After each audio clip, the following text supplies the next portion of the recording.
বগুড়া জেলা police super তিনি কিন্তু ট্রাফিক ব্যবস্থা নিয়ন্ত্রণের জন্য একটি বিশেষ অভিযান পরিচালনা করছেন।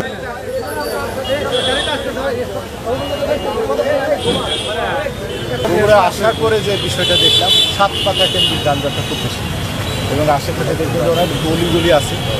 তো বগুড়াতে আমি চাই যে বগুড়ার যারা অধিবাসী আছে তারা যানজট মুক্ত পরিবেশে তারা যেন নির্বিঘ্নে কোথাও যেতে পারে। আর আমাদের এখানে ট্রাফিক বিভাগের সবাই আছে, ট্রাফিক একদিন আছে, কারণ আমাদের সিআই সার্জেন্ট আছে। আমরা নিজেরাই দেখলাম আসলে যানজটের যে কারণটা মনে হলো রাস্তার দুই পাশে ফুটপাত এবং অনেক গাড়ি ঘোড়া বা সিএনজি অটো বাইক সেগুলো একদম ওই পয়েন্টে যাচ্ছে না, যানজট কিন্তু বেশি।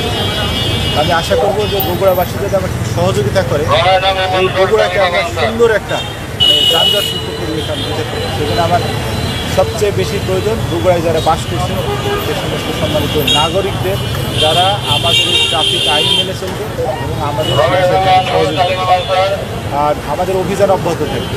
আমরা যেখানে যাই যে আমাদের এই ট্রাফিক পুলিশ আছে যারা কাজ করবে, বগুড়া জেলার অধিবাসী যারা আছে তাদের প্রতি অনুরোধ থাকবে তারাও যেন যত্র পার্কিং না করে, তারপরে রাস্তার পাশে ফুটপাত আরেকটা দোকান বসে দখল করছে, এতে ভোগান্তি সাধারণ জনগণের হচ্ছে।